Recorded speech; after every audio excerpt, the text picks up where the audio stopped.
Hello friends, स्वागत है SST ज्ञान सागर चैनल में। मैं प्रदीप कुमार। फ्रेंड्स, इस वीडियो में हम ज्वालामुखी उद्भेदन के आधार पर ज्वालामुखी का वर्गीकरण कैसे किया गया है, इस टॉपिक पे हम स्टडी करेंगे। फ्रेंड्स, अगर आपने हमारे चैनल को सब्सक्राइब नहीं किया है तो चैनल को सब्सक्राइब करें तथा बेल आइकन को प्रेस करना ना भूलें, जिससे कि आपको हमारी आने वाली वीडियोज़ की नोटिफिकेशन मिलती रहे। फ्रेंड्स, जैसा कि ज्वालामुखी से संबंधित कल महत्वपूर्ण टॉपिक पे कल हम इसके पिछले वाले वीडियो में हम इस पे चर्चा किए थे और वीडियो को मैंने बनाया भी था।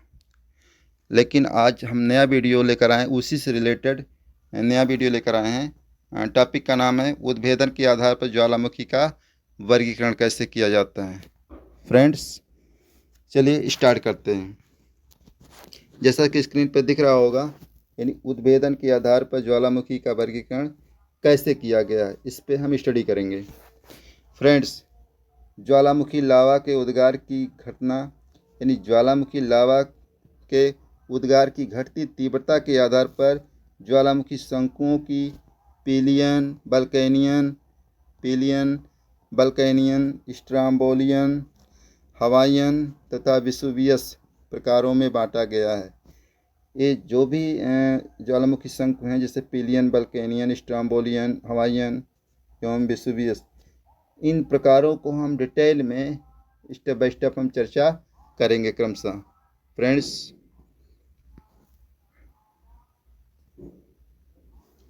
जैसा कि स्क्रीन पे आपको दिख रहा होगा, पिलियन ज्वालामुखी, पिलियन तुल्य ज्वालामुखी क्या होती है, इसमें इमेज भी आपको देखने को मिल रहा होगा स्क्रीन पे। जैसा कि पिलियन तुल्य ज्वालामुखी क्या होती है, इसमें पिलियन तुल्य ज्वालामुखी सबसे अधिक विनाशकारी होता है। फ्रेंड्स, ये जो इमेज दिख रहा है पिलियन तुल्य ज्वालामुखी, ये ऐसा ज्वालामुखी है जो सबसे अधिक विनाशकारी होता है। सिलिका की अधिक मात्रा के कारण मैग्मा अत्यधिक अम्लीय व चिपचिपा होता है। मैग्मा कैसा होता है? अत्यधिक अम्लीय होता है और चिपचिपा होता है। फ्रेंड्स, इसमें प्रत्येक अगला उद्गार पिछले उद्गार से निर्मित ज्वालामुखी संघ को प्रायः तोड़ते हुए होता है।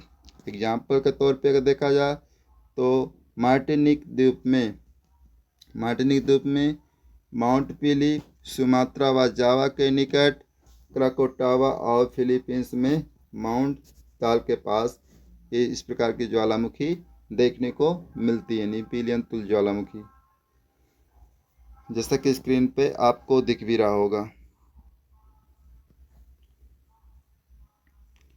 फ्रेंड्स, नेक्स्ट है बल्कैनो तुल्य ज्वालामुखी। बल्कैनो तुल्य ज्वालामुखी, इसको बल्कैनियन तुल्य ज्वालामुखी भी कहते हैं। बल्कैनियन तुल्य ज्वालामुखी में अम्लीय से लेकर क्षारीय तक प्रत्येक प्रकार के मैग्मा का उद्गार होता है, यानी अम्लीय से लेकर के क्षारीय तक प्रत्येक प्रकार का मैग्मा का उद्गार होता है। फ्रेंड्स, गैसों के अत्यधिक निष्कासन के कारण प्रायः एक फूल गोभी के आकार का पाया जाता है। परीक्षा में भी देखने को मिलता है, आने को मिलता है कि जैसे फूल गोभी के आकार का कौन सा ज्वालामुखी देखने को मिलता है, तो ज्वालामुखी है बल्कैनियन ज्वालामुखी, इस तरह का। अभी एक और भी आएगा इसी के आकार का, अभी हम नेक्स्ट चर्चा करते हैं आगे। फूल गोभी के आकार में ज्वालामुखी मेघ दूर तक छा जाते हैं, यानी जो ज्वालामुखी मेघ जो होता है दूर तक छा जाते हैं। और विसुवियस प्रकार, यानी जिसको बोलते हैं प्लेनियम प्रकार के ज्वालामुखी उद्गार को भी इसी वर्ग में रखा गया है। तो फ्रेंड्स, ये रहा बल्केनियन ज्वालामुखी जो कि फूलगोभी के आकार का जैसा होता है। फ्रेंड्स, नेक्स्ट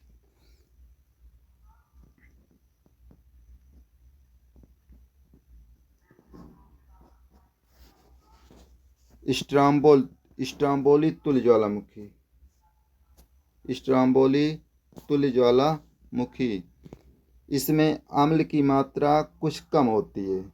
इसके पहले वाले में उसमें अम्ल की मात्रा अपेक्षाकृत ज़्यादा होती है, लेकिन स्ट्राम्बोली तुल्य ज्वालामुखी में अम्ल की मात्रा कुछ कम होती है अपेक्षाकृत, तथा यदि गैसों का प्रवाह मार्ग में रुकावट ना हो तो सामान्यतः इसमें विस्फोटक उद्गार नहीं होता है।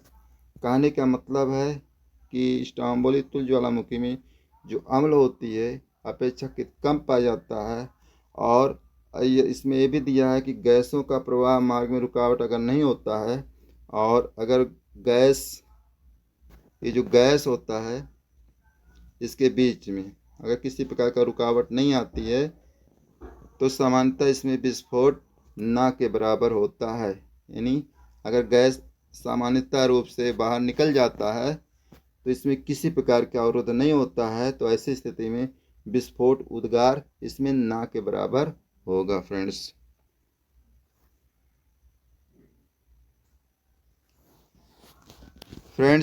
नेक्स्ट है हवाईयन तुल्य ज्वालामुखी। हवाईयन तुल्य ज्वालामुखी क्या है, आइए देखते हैं। हवाईयन तुल्य ज्वालामुखी का उद्गार अत्यंत शांत होता है, जैसा कि स्क्रीन पर चित्र आप देख पा रहे होंगे। हवाईयन तुल्य ज्वालामुखी का उद्गार अत्यंत ही शांत होता है, किसी प्रकार का विस्फोट नहीं होता है। पहले तो जान लीजिए, क्योंकि लावा तरल एवं क्षारीय होता है। इसका जो लावा होता है तरल पाया जाता है और क्षारीय होता है। जाहिर सी बात है, जब लावा तरल और क्षारीय पाया जाता है तो उसका उद्गार जो होता है अत्यंत ही शांत होता है। परीक्षा में ये भी देखने को मिलता है, ऐसी कौन सी ज्वालामुखी है जो शांत ज्वालामुखी कहलाती है, तो ज्वालामुखी है हवाईयन तुल्य ज्वालामुखी है फ्रेंड्स, जिससे ये तरल और क्षारीय होता है, जिससे यह दूर तक फैल कर जमा हो जाता है, दूर तक फैल कर जमा हो जाता है। ज्वालामुखी शंकु कम ऊंचाई का तथा दूर तक फैला हुआ होता है। कहने का मतलब, जब लावा तरल पदार्थ में होता है, जो लावा निकलता है, ये लावा जब तरल पदार्थ में निकलता है तो ऊपर तक जा नहीं पाता है, ऊपर तक जा नहीं पाता है। इसकी वजह से जैसे ही निकलता है तुरंत यूँ टर्न ले लेता है, ऐसे ऐसे ये फैलता जाता है और काफ़ी दूर तक फैलता है। ऐसे ऐसे ये काफ़ी दूर तक फैलता है और यह अत्यंत ही शांत होता है। तो शंख की ऊंचाई यानी ज्वालामुखी शंख कम ऊंचाई, यानी जो ऊंचाई होती है इसकी कम होती है, तथा जो ये इसका जो फैलाव होता है काफ़ी दूर तक फैलाव होता है फ्रेंड्स।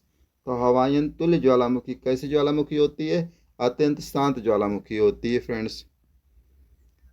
नेक्स्ट है फ्रेंड्स विसुवियस तुल्य ज्वालामुखी। विसुवियस तुल्य ज्वालामुखी क्या होती है? विसुवियस तुल्य उद्भेदन, इनका उद्गार जो होता है भयानक विस्फोट के साथ होता है। जहाँ हवाईयन तुल्य की अगर हम बात करें तो शांत ज्वालामुखी था, वो ठीक उसी के अपोजिट इनका यानी विसुवियस तुल्य ज्वालामुखी जो होता है, इनका उद्गार भयानक विस्फोट के साथ होता है। इसमें लावा के साथ गैसों का सम्मिश्रण अधिक होता है। इसमें लावा भी होता है प्लस गैसों का सम्मिश्रण होता है, अर्थात दोनों, तो लावा और गैस दोनों पाया जाता है। इसकी आकृति गोभी के फूल के समान होती है। इसकी आकृति कैसी होती है? गोभी के फूल के समान होती है। अभी इसके बारे में पहले पढ़े हैं, उसमें भी गोभी के फूल के आकार का था।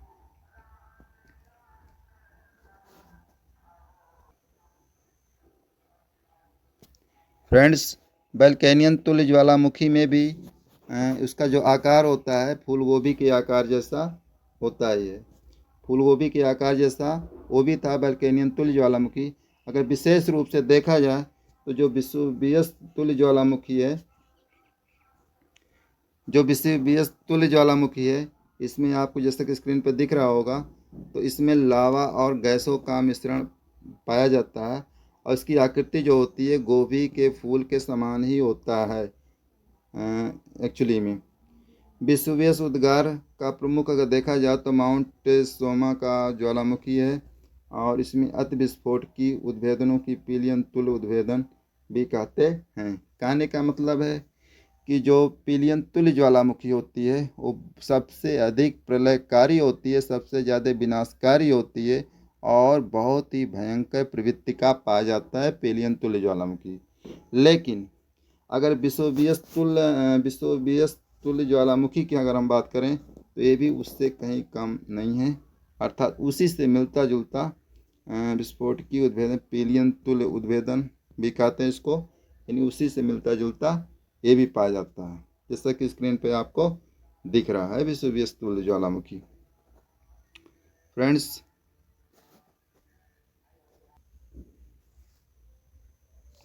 इसके अतिरिक्त विश्व के सक्रिय ज्वालामुखी यानी कौन कौन से सक्रिय ज्वालामुखी हैं उस पर हम चर्चा करेंगे। जैसे कि दिया है कोटोपैक्सी।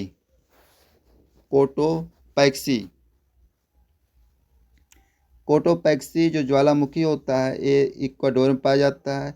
ये सक्रिय ज्वालामुखी कहलाता है। अगर मोनो-लावा की बात करें तो मोनो-लावा ज्वालामुखी ये संयुक्त राज्य अमेरिका में हवाई द्वीप में पाया जाता है, हवाई द्वीप में। और कैमरून अगर देखा जाए तो कैमरून ज्वालामुखी ये भी एक सक्रिय ज्वालामुखी है, एक कैमरून देश में पाया जाता है।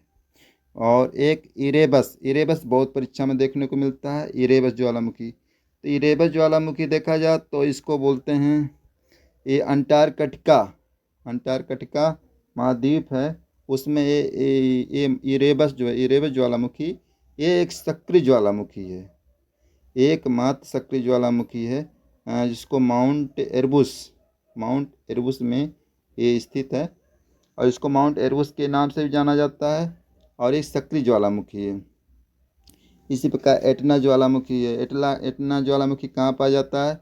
ये सिसिली में पाया जाता है, जिसको बोलते हैं इटली देश में पाया जाता है। उसी प्रकार चिल्लन ज्वालामुखी भी एक है, कहाँ पाया जाता है? चिली देश में पाया जाता है।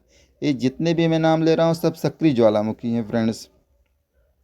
उसी प्रकार का देखा जाए नेक्स्ट तो विश्ववियस ज्वालामुखी ये इटली देश में पाया जाता है। ये भी ये सुषुप्त ज्वालामुखी है फ्रेंड्स। और स्ट्रोम्बोली ज्वालामुखी ये सक्रिय ज्वालामुखी है और ये इटली देश में पाया जाता है, लिपारी द्वीप में पाया जाता है। इसी प्रकार अगर हम बात करें सक्रियता के आधार पर ज्वालामुखी के प्रकार कौन कौन से होते हैं, कौन कौन सी एक्टिव ज्वालामुखी हैं, उसको हम असेंडिंग अगर आर्डर में अगर हम देखें सक्रियता के आधार पर ज्वालामुखी का प्रकार, तो इसमें हम देखते हैं सक्रिय ज्वालामुखी। तो सक्रिय ज्वालामुखी क्या होता है इसको हम देखते हैं एक झलक फ्रेंड्स। सक्रिय ज्वालामुखी वैसे ज्वालामुखी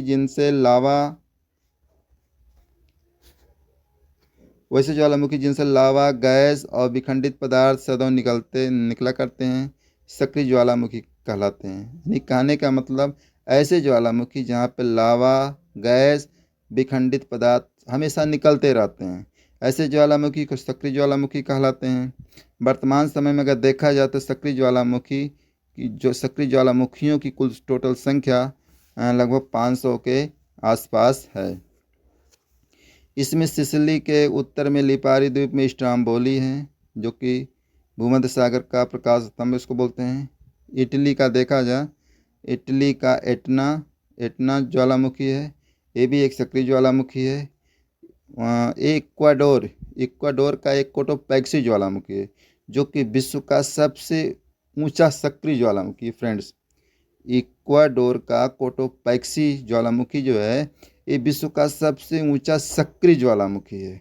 अगर अंटार्कटिका महाद्वीप का देखा जाए तो अंटार्कटिका का एकमात्र सक्रिय ज्वालामुखी है और जिसको बोलते हैं माउंट एरबुस। इसको इरेबस के भी नाम से जाना जाता है। ये सब एक्टिव हैं, यानी कहने मतलब ये सब सक्रिय ज्वालामुखी हैं। जापान की अगर बात करें तो जापान में फ्यूजियामा तथा अंडमान निकोबार के बैरन द्वीप में भी सक्रिय ज्वालामुखी प्रमुख हैं। तो ये जितना भी हम नाम गिनाए, Stromboli, Etna, Cotopaxi, mount Erebus, Fujiyama, Barren द्वीप, ये सब सक्रिय ज्वालामुखी है फ्रेंड्स। तो ये सुषुप्त ज्वालामुखी क्या होता है? नष्ट सुषुप्त ज्वालामुखी, तो सुषुप्त ज्वालामुखी उसे कहते हैं वे ज्वालामुखी होते हैं जो वर्षों से सक्रिय नहीं होते हैं, यानी कई वर्षों से सक्रिय होते ही नहीं हैं, परंतु कभी भी सक्रिय हो सकते हैं। कहने का मतलब वो कई वर्षों तक सक्रिय नहीं होते, एक्टिव नहीं होते हैं, लेकिन वो परंतु कभी भी सक्रिय हो सकते हैं।